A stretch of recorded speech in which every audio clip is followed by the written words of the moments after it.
In this video, we're going to go over a reading comprehension tip number 2. We're going to discuss active versus passive reading. A lot of you may already have heard of this concept from active writing versus passive writing, where for example, active writing involves using active verbs like I went there, and passive being something like the place was attended by me. It's all backwards and sounds convoluted. All right, so you may be familiar with that, but let's talk about that in the context of reading comprehension. So we've gone over tip number 1, which was summarizing. So that's the relation to tip number 1 in intro. But if you think about it, we'll see that being active is actually even above summarizing. In other words, you could think of summarizing as part of being active. And being active is itself part of caring. So my question to you guys is, what's your attitude towards your reading? Do you even care? The reason I ask is, if you do, it's going to make your life a lot easier. So caring is always going to translate about better performance. When you care about what you're doing, whatever it is that you're doing or reading, you're going to be more attentive, you're going to find more stuff. So caring, one of the things it entails means that you're an active reader. So let's discuss what does it mean when I say to be an active reader versus a passive reader. So active versus passive reading. So an active reader, or let's actually start from a passive reader. So a passive reader's goal is to get to the end of the article as soon as possible so that he or she can move on to the questions. So the hope is that somehow the important information is just going to diffuse into his or her brain like an amoeba. So that's what passive means. You're just there, you kind of don't care, you just go through it as quickly as possible. So what is active reading? An active reader's goal, on the other hand, is to try to get deep inside the author's mind, to really relate to and understand the author's writing. So you're really engaged. As the word implies, you're active. So you're really engaged while you're reading. You're not just going blah, blah, blah, blah, blah, blah. Okay. So there's many things that could involve, but I'll just mention 2 specific tips, 2 specific points so that you guys can really focus and work on it. Asking questions and anticipating. So there's more, so that's why I've indicated there's more stuff.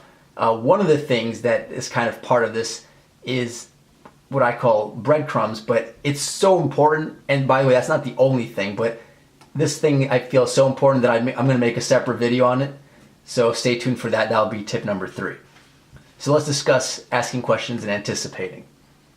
So what sort of questions? So like the main question for me would be, do I understand everything? So if you're reading, you feel confused or lost, then you might need to read slower. You might need to reread it. So it should bother you if you don't understand it. So if you feel lost, don't keep going. Make sure you understand what you've read so far. Do your best. And I should point out that sometimes if you are lost, you may read ahead and you may return and understand more. So by doing a few passes, that may help clear that up. Second point, what other sort of questions? So the W questions, standard questions like who, where, what, where, when, why, how, what for. I know this is an H, but just roll with it. So all sorts of questions. That's just a nice mnemonic to help you guys remember better. So ask yourself any questions. So here's an example. Let's say the passage said, Martha entered the room and there had been stuff before this sentence. You might be wondering, who's Martha? Is Martha the aunt? Is she the mother? Is she the grandma? Which one is Martha? So by asking this sort of question, you are being active. You are engaged in the reading. That's going to improve your understanding. If you read Martha entered the room and you were wondering like, oh, I'm not sure who she is, but whatever, let's keep going. That's not really good. So just make sure you're asking these questions. So that's what I mean by asking questions. Next, really powerful tool, anticipating. So anticipate what will happen next, how someone will react to something, how someone might feel about something. So here's an example.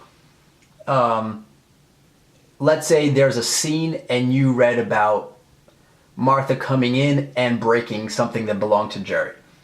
So this might be the thought process in your head if you're an active reader. You might be thinking, oh man, Jerry won't like that.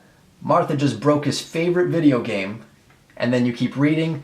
Yep, I knew it. Jerry's pissed off. Or maybe the plot goes differently in the passage you're reading. Maybe Jerry doesn't seem to mind. So you're like, oh, Jerry doesn't mind. How come? Does he like Martha? Probably.